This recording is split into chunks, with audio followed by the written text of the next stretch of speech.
Hello, hello, everybody. Thank you so much for joining this episode of Hia Sauma Somatics. My name is Hia Sauma. I'm a somatic movement educator and a writer and a speaker and a dancer mover. And today we have a very special guest with us, Holly Nastasi, who is a Nia master trainer, faculty member, choreographer also for the Nia Yes. technique, and a healer, I want to call you also, and somebody who's also very inspiring in how you teach and how you deliver what you know in terms of movement. Holly also has a Bachelor of Science in Kinesiology and Master's in Health Education. And so she has multiple fields that she brings together when she teaches. And she has been a teacher of the Nia dance technique, which she will also tell us more about for many, many years. And it is such a great pleasure, Holly, to welcome you here. I follow your videos, your instructions Oh, online and in the Nia practice. And Holly, do you want to tell us something about your movement background and how you discovered somatic ways of movement? Because you could also be a teacher of some other techniques. I believe that I am. I mean, that is to me what Nia is at its root, when it's delivered in its integrity.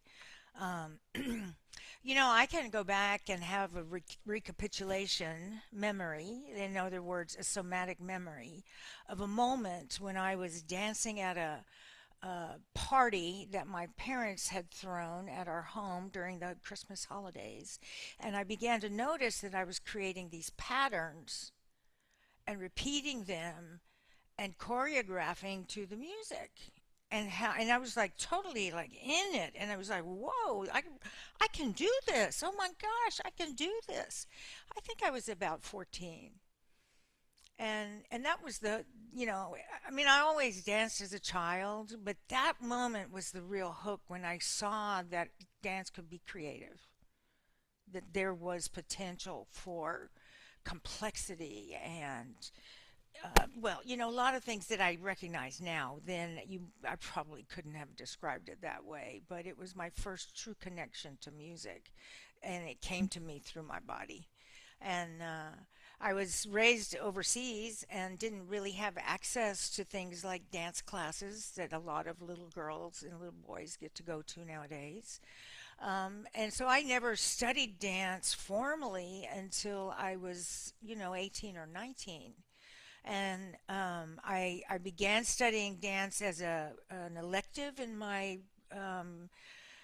college program and for PE and exercise, and then gradually moved in and actually became a student with pursuing a degree in dance at the University of Texas at Austin. I did that for 2 years, and Mhm. I worked so hard at it. Oh, it was an effort. I made a lot of progress. I got to do what I really wanted to do, to learn about dance that way. But ultimately, the lifestyle of the drama department and the pressures of being thin and being overworked in the drama and theater department, I had to quit. I couldn't continue. And it was a great loss for me. I could feel it was felt like, oh my gosh, I'm leaving this. This has been my dream. But I realized that I really could never go to New York City and audition for Broadway shows. I wouldn't know what to do, how to be in a city like that based on my upbringing. But little transition time. I got married. I had children. We landed back in the United States at this point. And that was the very beginnings of aerobic dance. Uh-huh. And in fact, I discovered it while living in London. And I went to a community center and they had this class called Pop Mobility. And it was like, what is that? I didn't have time to check it out, but that evolved into what I understood as aerobic dance. Mhm. And very shortly after our arrival in the United States, I went and took my first aerobic dance class, right in the front row, wearing my leotard and tights. And, it was the early days. Everybody was using their own music, doing their own thing. It was just all about get your heart rate up, right? No, nothing really more significant than the cardiovascular conditioning, right? And the weight loss. But it was a fad, man, and everybody wanted to do it. And I was in the front row, and 2 weeks later, they hired me as an instructor. Oh, wow. And that was the beginning of my movement education career. And I would say that was in 1982. I see. So, and I have taught consistently. I taught consistently, and that means 5 to 8 classes a week, sometimes more. Aerobic dance, high, low, step, all of the traditional approaches um, for 11 years. And that's when I did my college education and got my credentials. And it was during that period when I was pursuing my health education degree, which was really looking at health promotion, that we were investigating what it meant to be well. Like, what Uh-huh. are the facets of a human being that need to be well for us to thrive? And so dividing it into physical, mental, emotional, spiritual, and then there was also this other one that was financial, right? Which I think you could take out. But it gave me this opportunity to witness the nature of the human being and to see that the movement that I was sharing with people was not holistic. It was not about the person. It was simply about the muscle part. Let's work our biceps, tricep, tricep, tricep. We all have, I think, some memory of that kind of activity. It was very driving and very young and very linear and repetitive, chronic in some ways, if you were a jogger or a runner, as I was. A lot of very chronic movement in a body that really was not aligned well for Mm-hmm. years. Now that's where problems begin. So I came into NIA. I discovered it by chance at a conference, a worksite health promotion conference, a very corporate kind of event. And one of the presenters had just completed her training in NIA. And there was a poster for this out session called The Motion and Emotion. I stopped. I was dying teaching aerobics. I could feel it as I was studying all about the wellness and the holistic person, and I'd go in and it would feel just so difficult. But there it was. It was like, this is something that I thought I was going to have to invent. And I went into the session and we were sitting, I'm telling you, we were sitting, classrooms formation, everybody in a row with the pedestal and the speaker in the front, Deborah Kern, Dr. Deborah Kern, and she had just completed it, and she wanted to share with us the power of the joy of movement and body awareness and sensation. And she spoke to many of us as teachers, instructors, and said that we are trained to look out, to be concerned about our students, believing that we can tell them what is right and wrong, and the right way and the wrong way to move, to be safe, or to move harder, or to move more rigidly, or to whatever. But our attention was always there, out. And Mm-hmm. she said, what Nia wants you to do is to turn it around and do this. And in that moment, I turned my attention around to my own body and I sat with it. And I was in so much pain from the bottoms of my feet to the tips of my deltoids and the very tops. I was just tight as a wound up and inflamed and angry. My body was so angry. And it was a shock to me. It was such a shock that I had to go up to my hotel room after talking to Deborah for 2 hours and learning about Nia and get in a hot bath and stay in that hot bath. And I cried on the bed until I went to sleep. I cried with the recognition of the damage that I had already done to my body through the overuse You know, the activities are all fine, but when you overuse them, like I would as an instructor and somebody striving to, be a, even at some point I was going to be a competitive aerobics dancer. You know, they used to have those competitions, and you had to have a certain percentage of body fat. You had to have this, and it was like I was going there, um, and it was painful. Hmm. And I was dry. I was dry from the music and the movement. And Nia showed up. I jumped in, and I never came out. Yes. Oh, Holly, it's so beautiful to hear you describe the story of how you found these movement practices, or how Nia found you actually, Yeah. because it ties really nicely to the topic of today's episode actually, which is about seated movement and movement practices that are here, like adapted movement, so that we can heal ourselves or continue dancing during the times of difficulty, physical difficulty. And your story of how you found Nia is similar to mine also, because me too, I found Nia when I was actually ailing from like my I had Achilles tendonitis and I couldn't Mm. move, and it was because I was also overdoing like step aerobics and a lot of Yes. position and movement Yes. practices. And so it was very moving to hear how you described the ways in which your body was actually in pain, like all these unnoticed pain that we actually don't connect to unless we turn inward and Yes. come to the body in somatic ways. Now, Holly, you have mentioned Nia technique, and I know very well what this technique is about because I'm a teacher of it too. But could you explain briefly to the viewers who don't know what Nia is, and also I will tell the listeners right away that Holly has a very high degree in the Nia sort of teaching system. She's one of the like most advanced, or the most advanced, just like the most advanced level of the belt. Yes. Yes. Yes. Yes. Yes. Faculty is, yeah. Yes. Yeah. Tell us something about Nia, and then maybe already inside this response, also something about the Moving to Heal program, which is To one of heal. the, Yes. yes, I'll let Yeah. you go.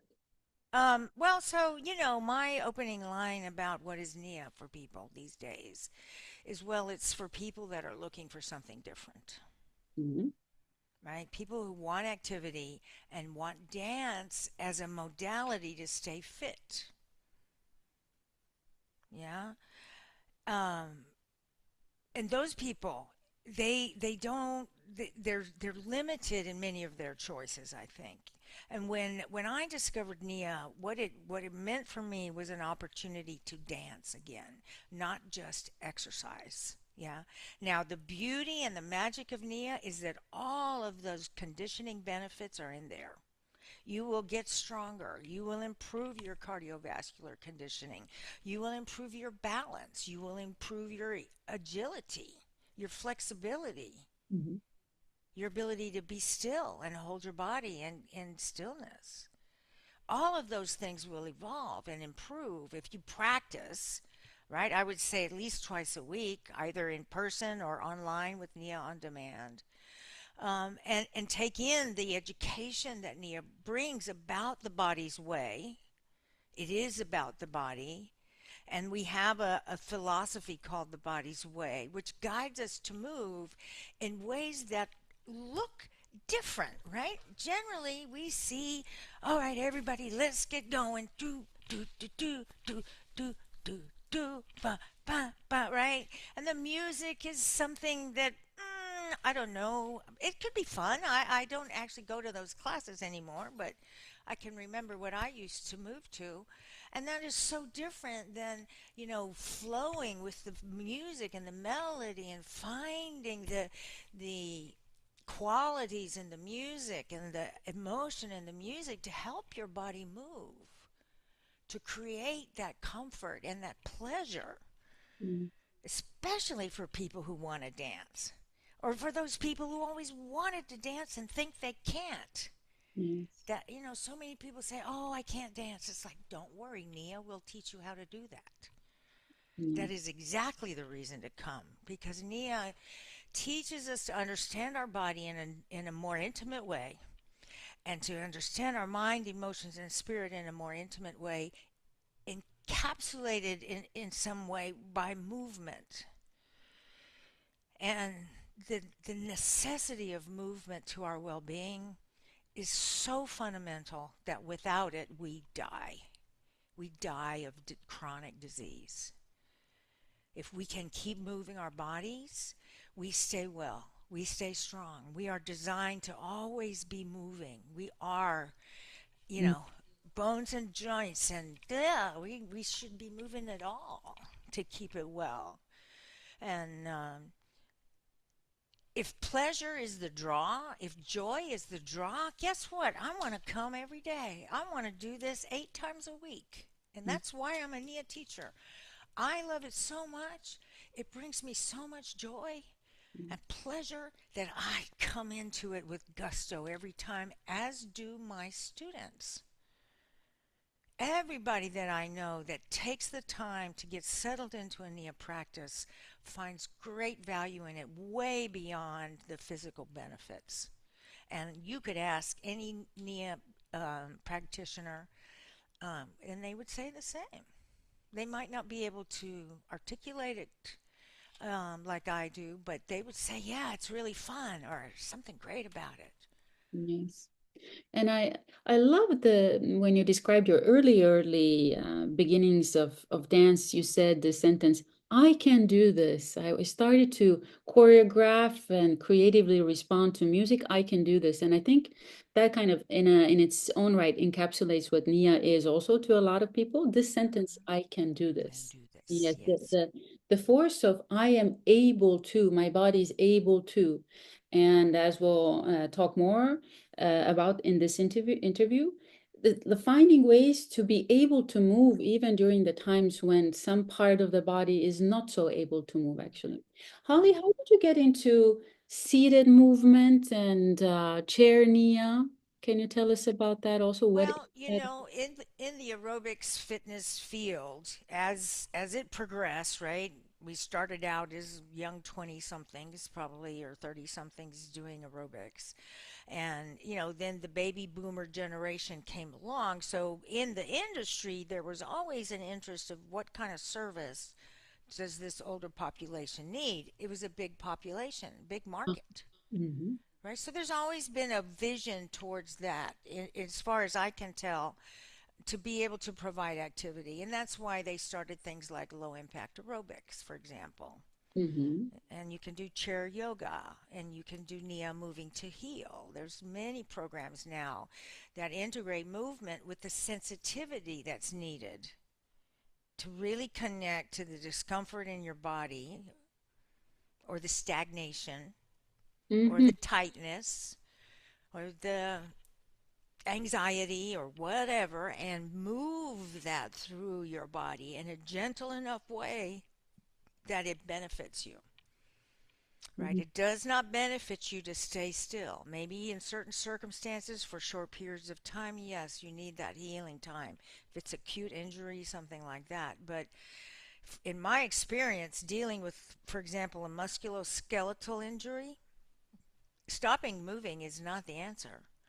It's yeah, finding the range and the pace and the speed that allows me to complete the movement mm-hmm, without adding pain. And in fact, what ultimately happens is I feel better. And in NIA, we say the healing is, everybody is healing something all of the time. Whether it's stagnation from sitting in a chair for too long, that's healing. Taking a deep breath, that's healing. Having a drink of water, that's healing, right? And if we can find something that moves us from where we feel discomfort to I feel better, there's some healing going on. mm, It doesn't mean the injury has disappeared, but if we continue with that sensitivity again and again, coming back to it and going, oh, okay, it hurts there. I'm not going to go there. I'm going to stop here and do it here. That somatic connection to yeah, pain and discomfort, which we all carry in our bodies, sometimes more than others in different places. It's a reality we all deal with. Some of us prefer not to deal with it, and then it gets worse and worse. I love this sentence or this phrase, somatic connection to pain and discomfort. How, for example, in these kinds of practices, it's not like we ignore pain and discomfort, and also, for example, emotional difficulties. It's like we connect to them. We just find other ways to connect to them, perhaps through dance and movement. Holly, what? Let's come up with the list. Like, who is? Let's come up with two lists. Okay. One list is who is chair movement or seated movement for? So, for example, you already mentioned like maybe older generation or people who are healing, like from what kinds of things could Hmm. they be healing from? So, that's Hmm. the first list. Hmm. And then how about we come up with the second list also? The second list is what are some of the benefits of seated movement? Like, why should we, like, why move in a chair? Oh, I move in a chair. Okay. Who is it? Well, who's a good candidate? Well, once I discovered now moving to heal is not just seated, Nia. You have to understand that. Within moving to heal, there's a lot of adaptations. It depends entirely on the population that we're working with. I have taught classes in Alzheimer's clinics or homes, residences, and there's a different intent there when I'm teaching. I did teach seated in that setting. Because there was a lot of people who were very feeble and unbalanced and not even able to pay attention. Um, and then there's the group of people. I have another group in a moving to heal class that is a standing moving to heal class, and we do it, but it's simpler patterns and slower pace. So that people can take the time they need to adjust along the way using their somatic intelligence, their sensory IQ, as we say in NIA, to understand, wait, I can't move like that, that hurts. Or, oh, that felt so good, I want to do more. Yeah, just keeping that attention there. Um, but there's also and those groups they're quite active. They're moving around. It's just not as complex and not quite as fast. And then I have another group that's a hybrid. We do some seated and we do some standing. But we have a chair that's always there in case there's somebody who comes to the class who isn't comfortable standing. They can stay seated, or they can use the seat as support while they're moving. And so that's a different format. And then, there is the one where really it's all seated. If you had, like, at an Alzheimer's residence or a senior home where people are really wheelchair bound, perhaps. Um, But anybody can come in. I use the seated Nia many times in my healing process, particularly with my knees and my ankles and my feet. I've had really serious discomfort through my base. Some of it is hereditary, the arthritis. Uh, some of it is overuse. Some of it is misuse. Yeah, it's taken a while for me to get to what we call dynamic ease and find my alignment and carry my alignment through life, because when the structure is aligned, it's usually has less pain in it. My structure does anyway. So I've used it. I've even taught regular NIA classes. Like me, I'm in the chair, and my students are standing. And if they're student enough of Nia, they would understand, oh, okay, let's do a 12 and a 6. 12, or front, back, side, cha cha cha. Front, back, side, cha cha cha. Any of the 52 moves can be used in the chair. Now, there's also all of this opportunity. So, one of the benefits in the chair that I see over the classic Nia class is how you must move your core, because otherwise you just be there. It's kind of boring. So it has to be very much about the mobility of the core, the movement of the spine, the rotations, right? The lengthening, the expansion, the movement. And then also pushing up a little bit to not forget that they need to work on standing.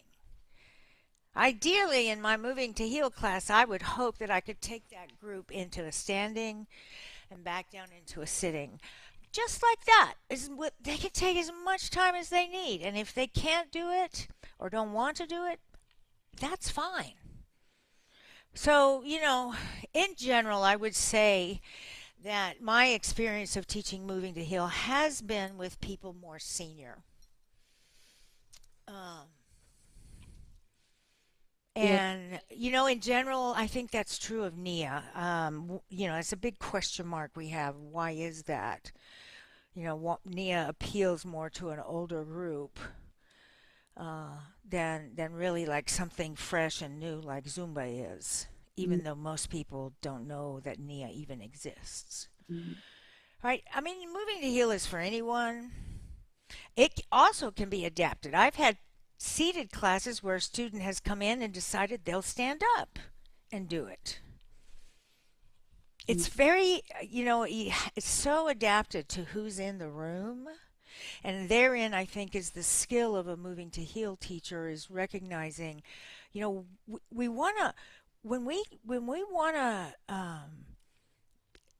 be conditioned, we have to push out a little bit into our limits. We have to feel the edge of our strength, our flexibility, our cardiovascular, our agility. We have to feel for that, right? Because it's at the edge that we get the growth, whether it's in strength or length or mm, response time or whatever it might be. mm. And so there's a need to, even in a moving to heel class, I am working to get people's heart rates up. I want them to have a conditioning activity that is also healing for them. Yes. I want to say a little something here about my own experience. Hmm. Uh, I've been doing a lot of chair Nia lately myself. So those of you who come from different generations also uh, check these out really, the chair movement videos and all types of moving to heel also. And so my condition was I have a voluminous herniated disc that actually like partly Mm. paralyzed I was one of gonna. my legs.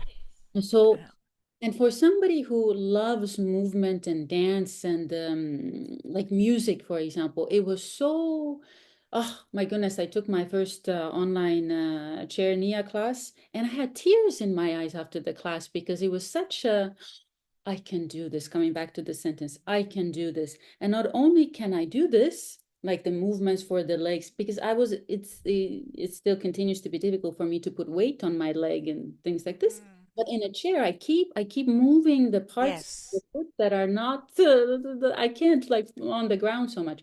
And so, and the music, and also, wow, how creative these movements are. And Yeah. not simple also. And it was like We're also, dancing. We're yeah, dancing. was a boost to my brain too because I learned new moves that in maybe traditional Nia classes are not so like the Hmm. program. And Hmm. so, and then another thing I wanted to say about these, I did the classes online. There's as Holly mentioned, there's a like you can go to Nia on demand, and it's like a program you can do. And the fact that I was able to do these movements at home also was so liberating because again, moving on the street, not so easy during the time when you Right. have Right. injury. Right. So Holly, Absolutely. we want to see a demo now that you already saw some Yeah, movements. Do you yeah. want I to? mean, you brought up a point though. I wanna point out about some of the limitations I see with seated Nia. With the populations I've worked with, a lot of them have come in with degenerative discs, for example, stenosis, some kind of spinal issue. And then they come into my class and I'm into moving my core and it's really contraindicated. And because people don't sense their bodies yet, they're doing their best to keep up. And it's too much sometimes for people if they have a real spinal injury of some sort. Is it perfect for the person who can come in and go, oh, I have to do that smaller? Yes.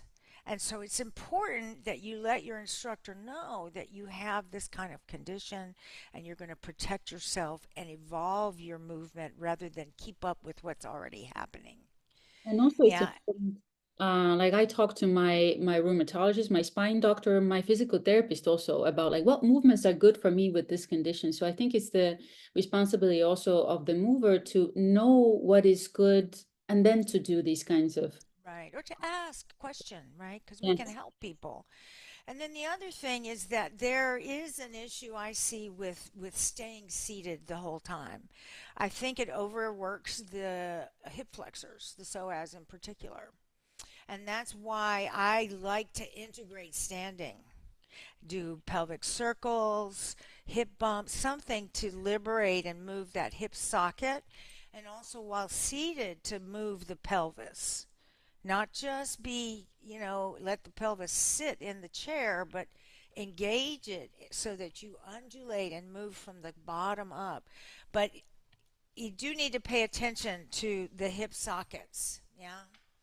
Um, and keeping them open or opening them at the end, finding a stretch that will open them, right? And I can demonstrate a little bit of that. Let's see. Um, The focus of a moving to heal class is always on sensation, sensing your body, being aware, noticing. How does it feel when I move my elbow? It's not does it hurt, but how does it feel? And then maybe you go, oh, it hurts there a little bit, and you come back, right? So, a lot about sensation, and the intent is to feel better. And it doesn't take much, I can tell you that. So let me share some music with you, and we will. Let me see. Generally, what this is also an area where um,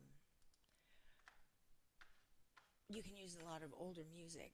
People really enjoy moving to older music. And they also, there's so much beautiful neo music. So if you're in the chair, you might just settle in and bring your feet together and sense your pelvis in the chair. Maybe move around a little. Take a big breath. Bring the hands up slowly, slowly. Take your time. There's no rush. Now let it drop. Elbows are heavy. Soft and easy. Very tai chi.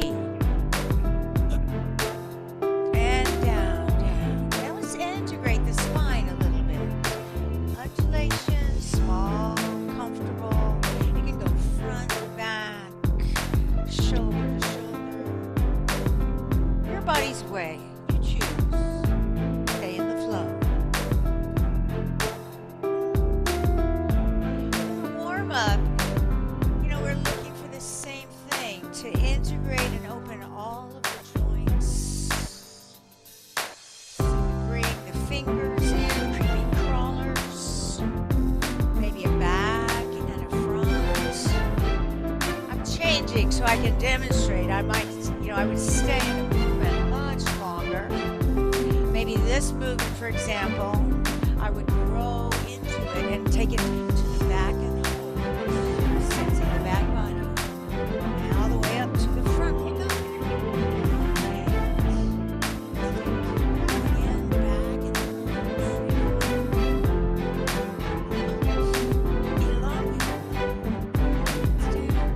now take the legs out wide, thumbs open your chest. Look up, take the hands high. Use the sound, release.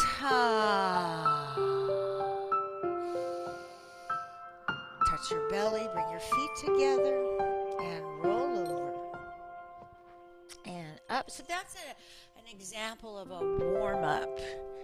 And if you, let me just move it ahead to another song that would be more like what I would call the cardio section. Yes, what we call Get Moving in Nia. So I'm in the chair. The rhythm starts. I usually get people walking, lifting their feet, planting their feet. Sense your shin bones, your knees. Now we're going to do a step. It's a 1, 2, cha cha cha. 1, 2, 1, 2, 3. 1, 2, 1, 2, 3. Yeah, sit tall. Sense your pelvis, bring it into the movement gently. Ba, ba, ba, da, ba, ba. Use the rhythms, the sounds. Keep going.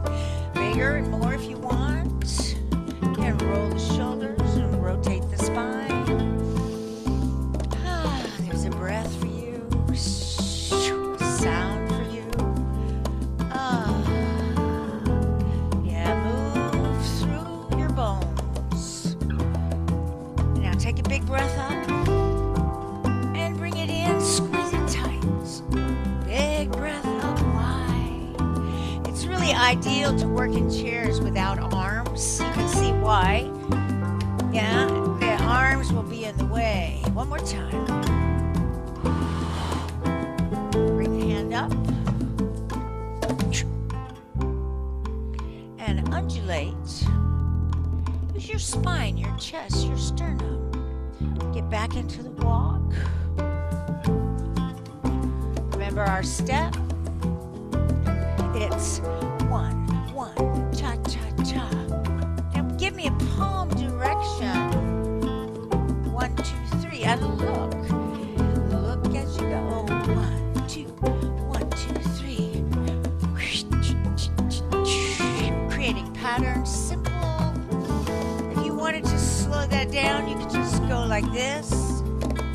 Yeah, there's so many ways. Big breath up. Reach way out and over your legs. Roll up. Use your belly button. Take that big breath up one more time. Way out in front. Let it sound out and roll it up. And out. Up. Undulate. So you can see there's this relationship with the music that we integrate, so we actually are in the place of dancing. Dancing with pleasure and joy. I remember my first moving to heel training. I was doing the training and I thought, well, it's the same thing. It's about the joy of movement. It may slow down, but the joy is not gone. It's that magnet, the magic of music and movement. It's the magnet that makes it potent to me. I can dance in the chair. You bet I can. Mhm. This is And everybody can. this is so. Thank you so much for the demo. I think a lot of people now are going to come and contact you about this the classes, and we'll ask you about that later. But oh, this was magical and beautiful. Oh, Holly, tell us. I have one more question. So I think a lot of people who are like able to dance, like they can be in a vertical position, they have space, Right, they right. to be fully out dancing, that's great. But to somebody who is full mobile, are there also benefits in a seated or modified dance? Can you think of contexts Well, where I think they're the same benefits as we get from a classic NIA class. Mhm. They really are. I mean, to me, a NIA class is a moving to heel class. Every single format is a moving to heel class. That's the foundation of NIA, right? And so I think what it does, it can certainly creates an opportunity for people who like to dance regularly. If they have an injury, especially lower legs or in the legs, they can still go to class and get a stool, get a chair, and take the class. You follow just like you would if you're standing, and that's been one big benefit to me. It hasn't interrupted my teaching schedule when I've had injuries. I've been able to just sit in the chair and adapt the choreography, and um, so that's one thing. It's a good tool to have in the event of an injury, yeah. But I think that other thing is that knowing the potential of movement, that I don't have to lose it, Yes, and I can really get connected to my core. yes. That to me, the big difference between like when I watch my classic NIA students that are sometimes still very contained in their spines to, getting in the chair, you have no choice. Now, this chair, I love this chair. This is called a wobble stool, and it's got a curve, like it's on a curve so I can sit in it and I can do pelvic circles and I can do undulations. I get more mobility in this kind of stool. So if I were going to invest and have a class, I would certainly get one of these wobble stools to be the chair. Right. So I you're, I think stools are great because I feel like I have a greater range of motion mm, rather than a chair. And a stool also encourages people to sit up high, sit upright, rather than to slouch back in a chair. I But somehow, everybody's different and everybody can use the tools that are necessary. And I think as a moving to heal instructor, you need to provide those options for people mhm, and also help them know that they're doing a tremendous thing when they take that opportunity. Not to diminish what they're doing in any way because that is a bold act, I think, to choose to move your body that way. And many of the people that I encounter in moving to heal classes, they have had no prior experience even with something like aerobic dance. mhm, Real elders that just, and then it's up to me to know how to guide them. And it takes my attention on them and on myself, aware of what I'm offering them and is it suitable? Is it too much? Should I slow it down or let me change it? They need more of this or that looked like it was too hard. People were struggling. There's a constant flow of information that's coming back and forth between the instructor and the student. Generally, a Nia Moving to Heal class is also done in a circle if it's seated. So we witness each other.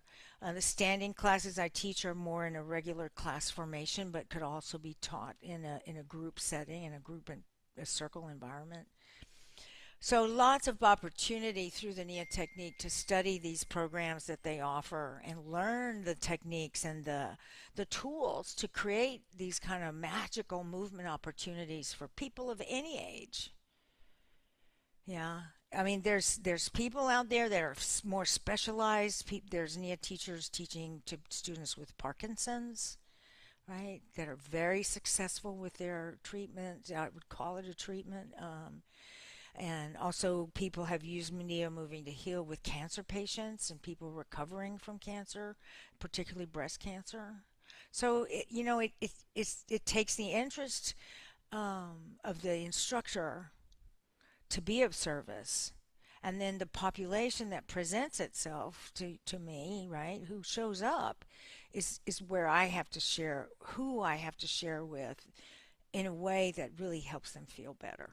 mm, And Nia has taught me so much about the body and the integration of body, mind, emotion, spirit, and the gentle ways we make it happen that people don't even realize. Oh my God, whoa, where did I go? I'm back. Wow, that was great. I could do this. Like you said, I can do this. mm.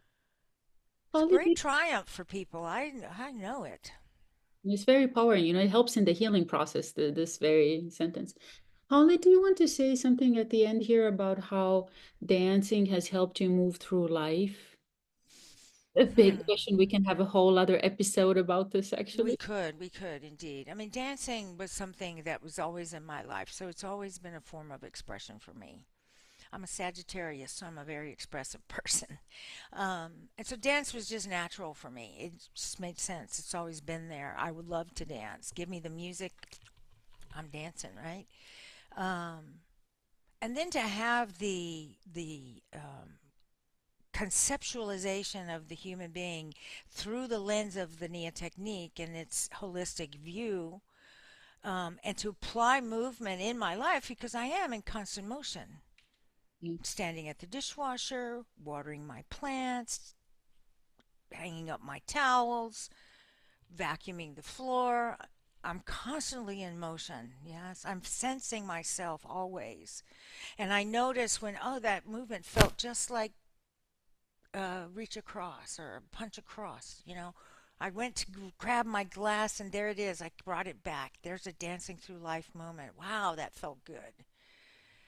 just noticing and being aware. And then there's many principles in Nia that have to do with body awareness and self-reflection, also relationship communication. How do we, as somatic teachers, if you take it as a teacher-based education, how do we communicate somatically? How do we help people communicate to us somatically? Talk from your body, not your mind. And it's really very simple, and it all comes down to using the word sense. Not I think or I feel, but I sense. What do you sense? Yeah. I mean, I sense the coolness in my hand. I sense the bridge of my nose right here. I can feel my hip sockets kind of loosened up from the experience. I feel some pain in my triceps. Blah, blah, blah, blah. I could go on and on about what I notice, as I sit here. And then the choices I make to continue to feel good are how Nia has influences me in my movement, in my life, in my choices, and how I position my body in the way I choose to respond to somebody so I don't add discomfort, but I resolve issues, in the way I can communicate with clarity, in the way I can sense the energetics of the environment, that we are more than just this physical body, that the energy body is that invisible part of us, the emotions which are invisible, the mind, the thoughts invisible, spirit realm, whoa, not seen. That is the mix that's in this energy body that surrounds us. It fills the space and it comes with us. And when I've learned to find balance in those four realms through movement, martial arts, Duncan dance, Feldenkrais. There's so much texture in Nia that it gives me a chance to not just move my body in wonderful ways, but express myself through my realms: mental, emotional, spirit realm, physical realm for sure. And I notice it, I feel it, and that has kept me so present to the moment and helped me craft a life that is filled with joy and pleasure. It's kind of magical. It's been 31 years, so I can stand here and look back and see, wow, how this program has become a way of life for me. And that's we talk about the Nia lifestyle, and that's when the philosophy of the body's way and the martial arts, dance arts, healing arts, and all of their philosophies begin to churn around inside and make me choose and direct my life in certain ways based on sensations in my body. And that's where the somatic part is that it is really about this relationship that I have with my body. It's not always perfect. Sometimes I misuse it. I apologize when I do. But it's just such a personal life now for me. I feel it, I sense it, I notice it all. And the practice of moving and dancing and intently doing that to notice and feel and sense, that's what makes me keep it going day after day, day after day. I just keep staying in the zone. That's a cool place to be. This is so inspiring, Holly. And look how much vitality Holly has also, and how much life energy and joy and creativity. And this comes through movement and being connected to the senses. Oh, Holly, I already have other ideas for other interviews with you, and I feel like there was a lot we didn't cover. Oh, yeah. We could talk for days as we do in And NIA trainings. we'll do this. Holly, how can people find you? They want to. So Holly is in Texas. So Yeah. about your classes or online. I will put the information also about your website and Yeah. the description of Yeah, the. you can get to my schedule of classes on my website, which is simply hollynastasi.com. And I have a morning schedule, which is ideal for people in Europe. It's usually mid-afternoon. I teach at 9 a.m., usually 2 or 3, something like that in the afternoon. So I have Monday, Wednesday, Friday. Two of those classes are moving to Heal on Wednesday and Friday. And then I also have 3 classic NIAs online.